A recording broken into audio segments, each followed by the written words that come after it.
You were not raised to command. You were shaped to serve. From the first breath of language, you were taught to make yourself agreeable, to smile in discomfort, to yield in conflict, to soften your strength so others would not feel the tremor of it. You were trained in obedience disguised as civility, not in sovereignty, but in submission. Respect was never the goal, usefulness was. You were conditioned not to be feared, but to be needed.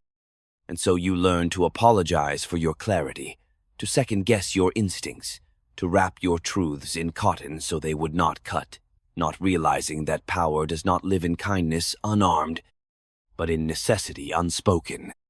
Power does not ask permission. It takes shape in silence, behind closed doors, beneath the surface where the real bargains are struck.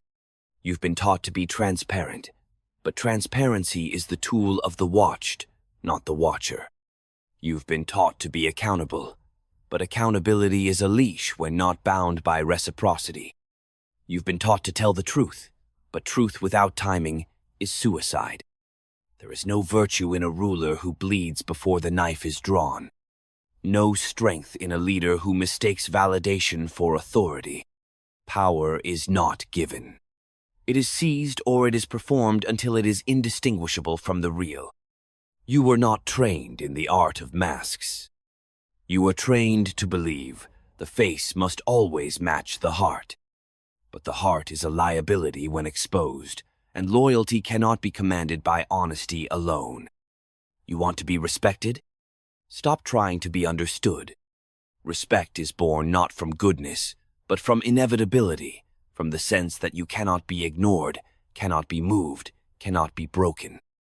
Not because you shout, but because your silence is dangerous. Because people sense that you see more than you say, that you are not at their mercy, even when you appear to be in their service. You were trained to flatter those above you, manage those below you, and never threaten the order that keeps you in your place. But power does not bloom in comfort. It emerges from fracture from the moment you realize that usefulness is a cage with velvet bars. They will praise your cooperation while plotting your containment. They will reward your sacrifices until you become inconvenient. And they will discard you with the same hand that once applauded you. Because in the theater of power, sentiment is an illusion and memory is short. Do not mistake proximity for security. The closer you stand to the throne, the more precisely your loyalty will be measured, and the more swiftly betrayal will be assumed. Fear, not love, preserves order. Not the trembling fear of violence, but the quiet fear of exclusion, of becoming irrelevant, replaceable, invisible. And so the wise ruler never rests in popularity. He rests in control.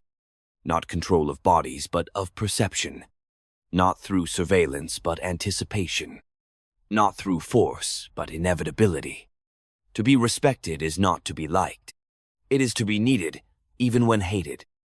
To be indispensable in moments that matter, and invisible in the moments that don't. A real leader knows how to disappear and return at the precise moment when presence becomes power. Do not chase influence. Cultivate leverage. Influence fades when novelty dies. Leverage endures when others cannot move without you. You've been taught to inspire, but inspiration is fleeting. It excites, it doesn't anchor. People will follow a dream, only so far, but they will follow strength until the end, even if they resent it. To lead is not to offer hope. It is to organize fear, to channel desire, to regulate chaos without appearing to do so. The best power does not announce itself. It breathes behind the curtain. It listens while others speak. It waits, and when it acts fully. You were trained to fill silence with explanation. Break that habit. Let your silence weigh more than their noise. Let your refusals teach more than their lectures. Let your restraint reveal what your force would only distort. The one who rules with words alone is already disarmed. Do not reveal your full intention. Let others guess at your aim. For the mind that is never fully read becomes a mirror. They will see themselves in your silence, and you will control them without lifting a finger. You've been taught to earn your place. But in the game of power, merit is not enough. Visibility, perception, fear, these are the coins of the realm. Do not seek fairness. Fairness is a story told to children and the defeated. Seek positioning. Seek timing. Seek the edge. Your usefulness will be forgotten. Your indispensability will not. You want to lead? Then stop asking for permission to exist. Walk like you already own the room, not because of arrogance, but because you understand how rooms work. Power is not seized through effort alone. It is seized through understanding. Understanding of fear, of ambition, of hunger. Every man walks with an invisible wound. The one who learns to speak to that wound commands him. Do not try to be loved. Love turns to envy, and envy waits. Be respected. Be necessary. Be feared not for your cruelty, but for your absence. Let them imagine what you are capable of. Let them wonder what would happen if you turned your gaze elsewhere. You were not trained to rule, but you can retrain yourself. In the quiet hours, in the moments no one sees, in the calculations you never voice. Learn to read the room. Learn to shape desire. Learn to disappear and return when it matters. And remember, the world does not reward the most virtuous. It rewards the most prepared. You were trained to be useful. Break that training. Become respected. Or become forgotten. That is the choice. And there is no third path. They will ask for transparency while hiding their own calculations behind veils of policy and protocol. They will demand authenticity from you while masking their intentions in layers of institutional language. This is not hypocrisy. It is structure. You've been taught to think honesty is a virtue in itself, but in power, honesty is an opening. Every truth is a disclosure. Every disclosure is a map. And every map leads somewhere someone else may use against you. The wise do not lie, they choose what to reveal, when and to whom, like a general choosing the terrain of battle. Not every truth must be spoken. Not every silence is dishonest. There is a difference between being deceitful and being unreadable.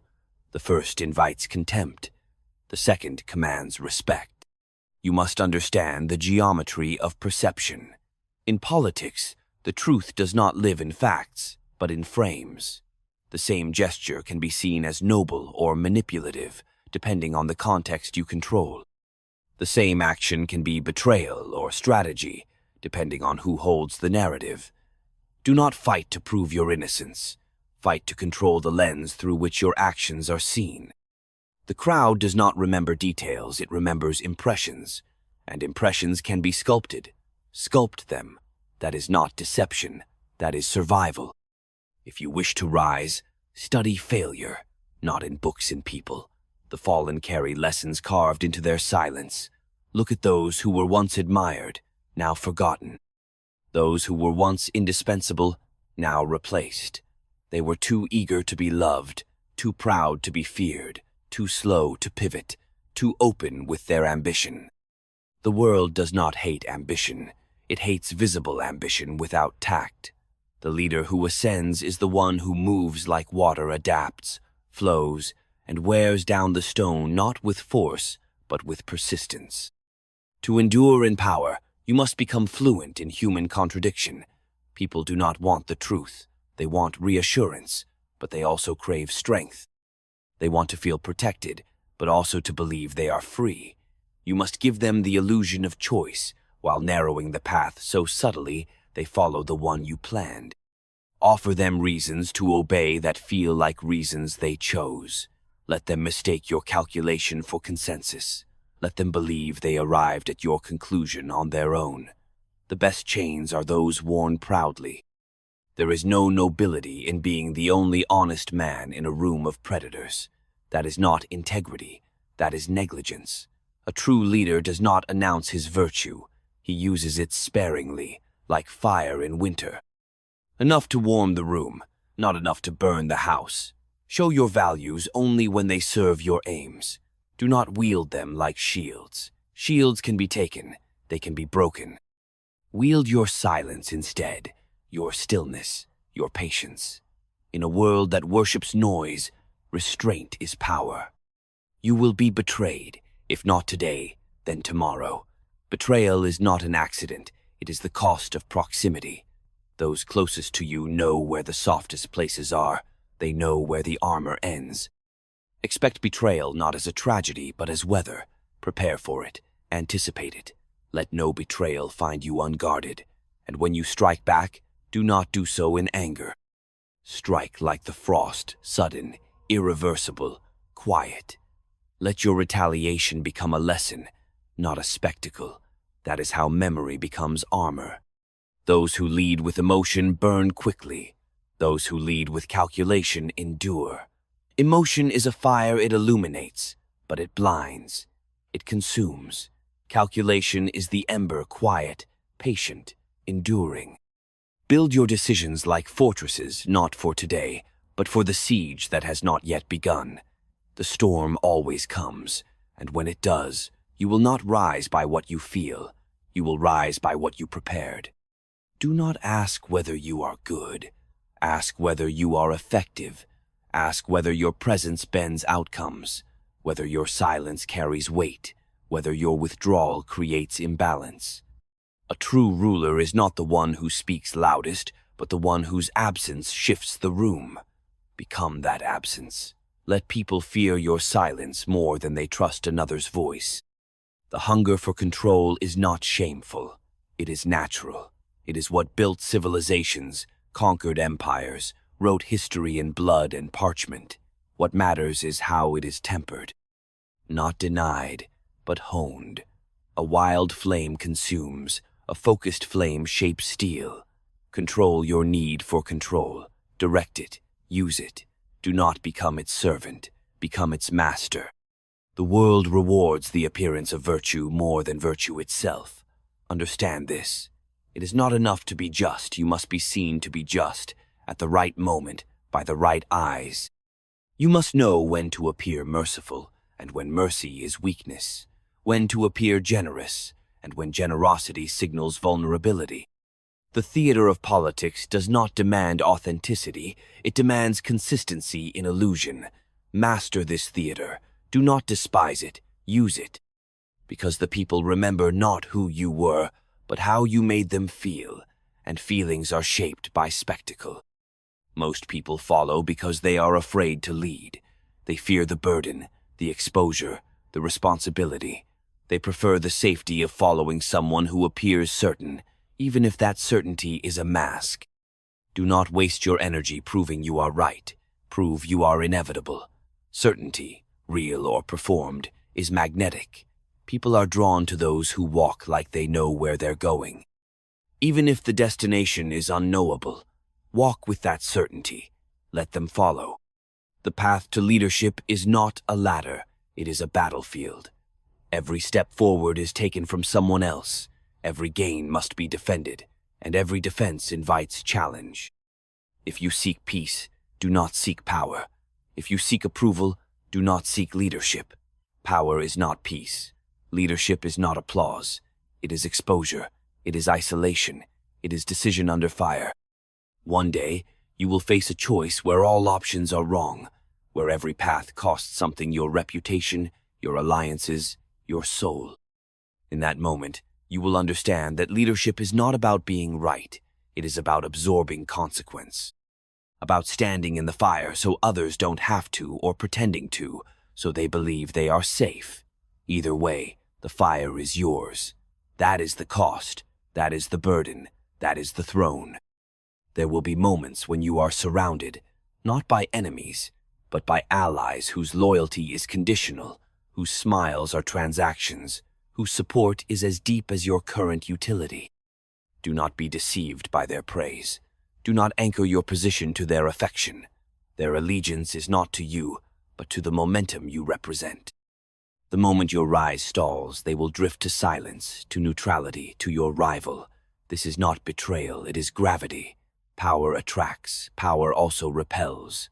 Hold no illusions about this. Build your house not on their applause, but on leverage. The only friendship that survives in power is that which is bound by shared interest or mutual destruction. Learn the art of removal, not in violence, but in stillness. Know when to withdraw a favor, a signal, an invitation.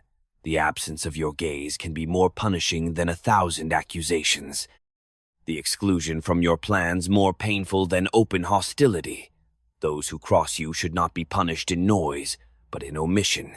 They should begin to feel the cold without ever hearing the storm coming. That is the quiet discipline of command, to starve threats of your presence and nourish allies with your silence until they beg for your attention. Most rulers fail not because they lacked intelligence, but because they clung too long to what should have been abandoned. The failed policy, the broken alliance. The once loyal subordinate who has begun to build a base of their own. Sentiment clouds judgment. History punishes sentiment. The world changes faster than loyalties can be managed. If you are to lead, you must kill your darlings, not with cruelty, but with precision. The ability to sever without hatred is a mark of maturity. The capacity to discard without shame is the sign of a strategist. You must also know how to create belief, not in yourself, but in the structure that holds you. People do not follow a man. They follow an idea, a myth, a narrative that explains their place in the world and disguises your control as their choice. You must become the architect of that narrative. Build it with symbols, with stories, with rituals. Reinforce it with language that flatters their instincts while hardening your grip. Let them see you not as a person, but as a function, a principle, a necessity.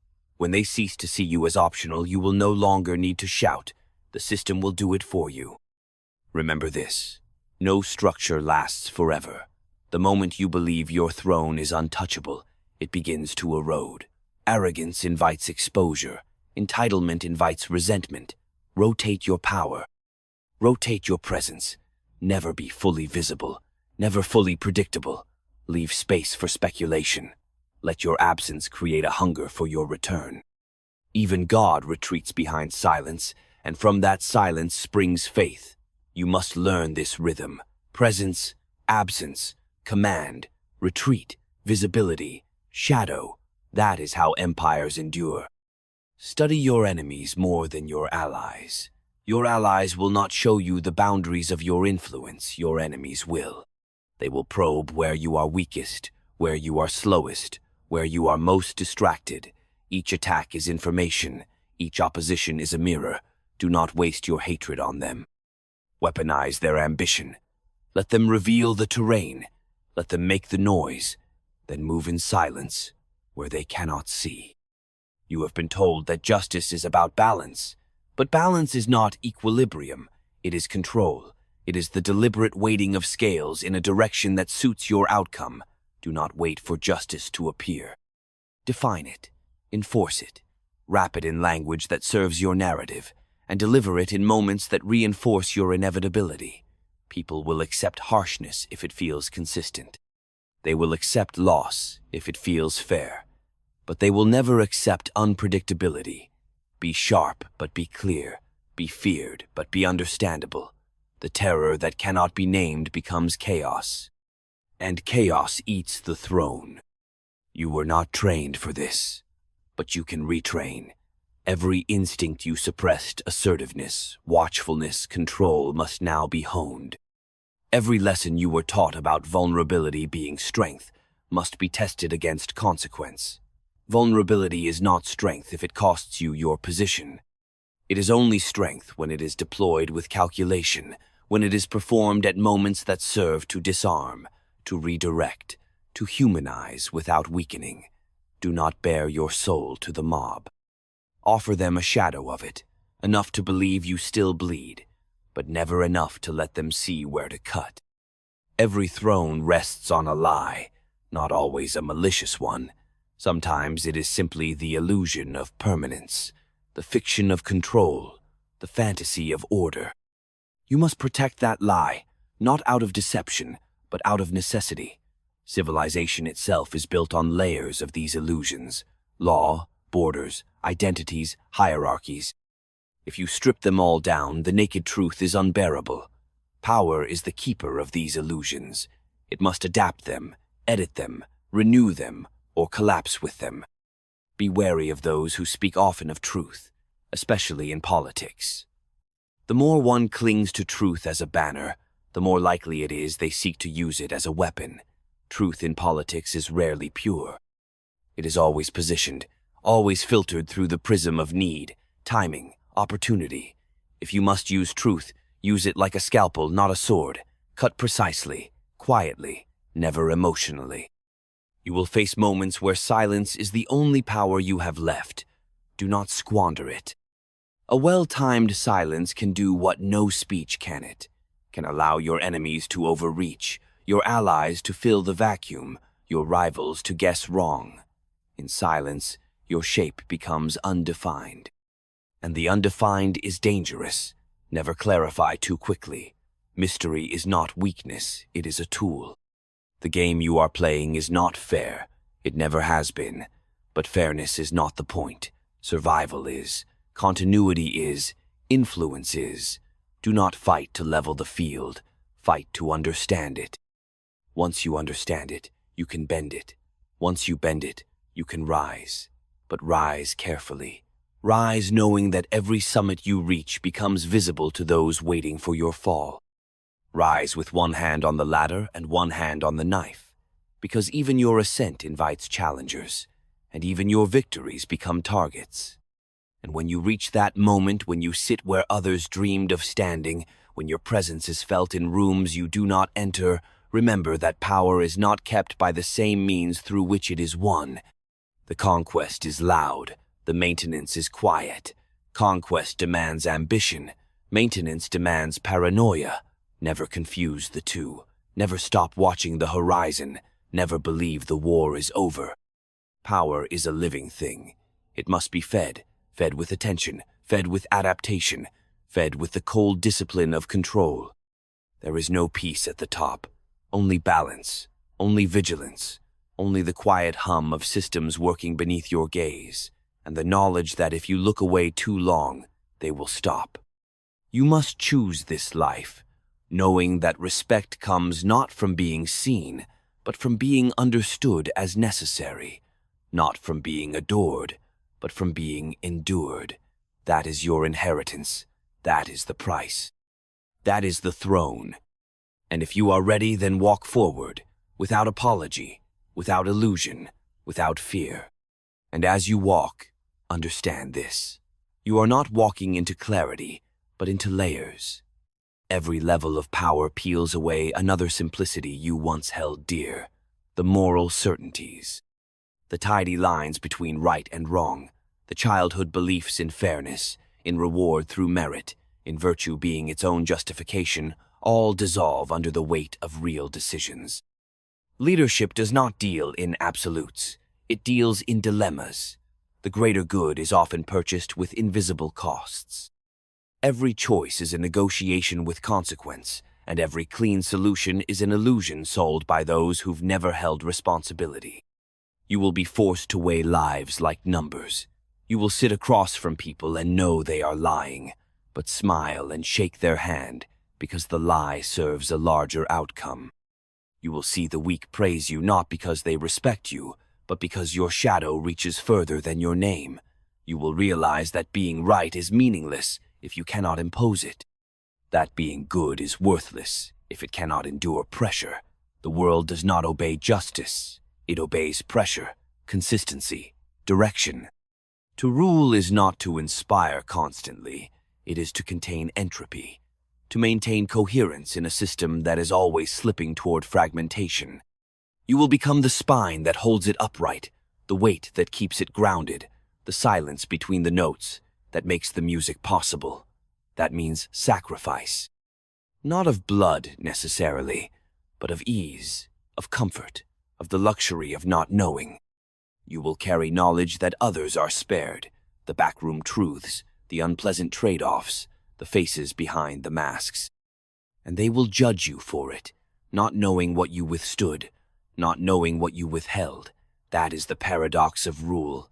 The better you are at it, the more invisible your work becomes. They will accuse you of control, not knowing how much chaos you kept at bay. They will call you cold, not knowing how often you chose necessity over desire. They will remember your silences, not your sleepless nights, your decisions, not your calculations. Let them. That is the cost of permanence. To be respected in history, you must often be resented in the moment.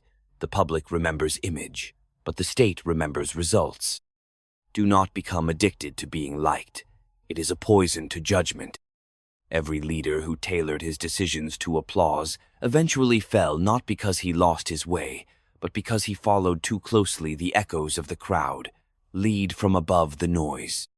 Feel it, hear it, even use it, but do not obey it.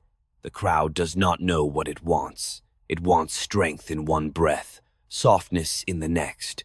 It wants vision, but also comfort. It wants saviors it can crucify. Do not give it everything. It will devour you, then look elsewhere. Instead, give them what they need, not what they ask for.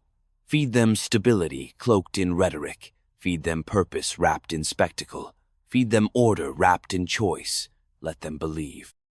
Let them feel heard, but never hand them the wheel. The wheel is yours, alone. And if ever you forget that, you will wake to find it taken not with noise, but with the quiet confidence of someone who studied your hesitation. No system is secure forever. Every throne rusts. The moment you cease refining your methods, sharpening your instincts, testing your allies, you begin to decay. Power is not static, it must be renewed, defended, evolved. Look to those who fell not in defeat, but in comfort, in success. They thought the machine would run without them. They thought yesterday's loyalty guaranteed tomorrow's silence. They mistook ritual for reverence. Do not make that mistake. You are not loved for who you are. You are needed for what you provide. When you no longer provide it, the fall will not be gradual. It will be sudden, sharp, final. This is why you must never confuse your person with your position. You are not the crown you wear it, and it will not weep when you are gone. Understand that early, and you will avoid the trap of sentiment. You are not building a legacy to be remembered. You are building an architecture that functions beyond your breath. That is your immortality, not in name, but in structure. The system that lasts beyond your body. The fear that echoes even when your voice is gone. Betrayal will come dressed in respect. It will bow before you. It will praise your foresight. It will agree with every word until it moves against you in the night. Do not look for open rebellion. Look for silence where there was once loyalty. Look for delay, for ambiguity, for coordination that suddenly misfires. The dagger is not drawn in anger, it is drawn in calculation. If you sense it too late, the wound is already fatal. So build your court with care. Feed no one so much they can starve you. Let no one grow irreplaceable. Rotate favors, scatter loyalties. Keep every hand half full and half empty. That is how equilibrium is preserved. Never allow pity to drive your decisions. Mercy has its place, but it is not sentimental. It is strategic. You do not spare because of emotion. You spare because the spared now owes you. Because the public needs to believe you have a heart, even as you rule with your head. But the moment your mercy makes you vulnerable, it becomes indulgence. And indulgence, in the eyes of your enemies, is an invitation. Power must be human enough to be accepted, inhuman enough to be obeyed. That is the paradox. If you are too distant, you become myth, and myths can be rewritten. If you are too close, you become man, and men can be killed. You must stand in that space between visible but untouchable, approachable but unknowable. Let them see your gestures, never your motives. Let them hear your voice, never your mind. That distance is your insulation. It is not arrogance. It is survival. And when the time comes to depart, if it comes on your terms, leave like a storm passing. Let the structures tremble at your exit. Let your absence create anxiety. Leave not with noise, but with vacuum. Let the next ruler know they sit in your shadow. Let the people feel that something larger than a man has gone. That is the final act of power, not in staying, but in leaving in such a way that your shape remains long after your steps are gone. Because in the end, what you built is not a legacy of affection. It is a system of necessity, a design of influence, a proof that you understood the world as it is, not as it ought to be. That you walked through the machinery of power with eyes open, hands steady, heart disciplined. That you did not flinch, that you did not weep for what had to be done. That you did not ask the world to be fair, only to be navigable. You were trained to be useful. Now you must become inevitable. And now you stand at the edge not of the world, but of its understanding. You see it for what it is, not a field of dreams, but a theater of positioning. A place where loyalty is currency, fear is leverage, silence is strategy, and power is not a gift, but a burden worn with the precision of armor. You see the masks not as deception, but as necessity. You see ambition not as corruption, but as movement, the only antidote to stagnation. You see clearly now that survival is not a matter of being good, but of being exact. This clarity is not comfort, it is weight, it is exile, but it is also freedom. Because when you shed the need to be understood, to be forgiven, to be approved of by the very world, you must shape you, become untouchable. The ruler no longer bends to the crowd. The sovereign no longer asks to be believed. He moves, he acts, he sets the terms. He becomes the mirror in which others see their weakness or their allegiance. Do not seek rest, seek rhythm, the rhythm of watching without being seen, speaking without revealing, moving without noise. That is your new instinct, that is your new breath. The world will try to soften you again, with praise, with guilt, with offers of peace bought at the price of your position. Do not bargain with those who only value you in comfort. Let them call you cold. Let them say you changed. They will never know what it cost to see the world without illusion. They will never carry what you carry, the weight of control, the burden of foresight, the violence of restraint. And so you walk on not as a man trained to please, but as a force shaped to endure. Not as a servant of ideals, but as a steward of necessity. The throne does not forgive softness. It does not tolerate sentiment. It waits only for the one who is willing to become what the moment demands. Brutal, silent, precise. That is the architecture now. That is the inheritance you claimed the moment you stopped asking to be useful and started becoming something else entirely. Respected, feared, remembered. Not because of who you were, but because of what you chose to become.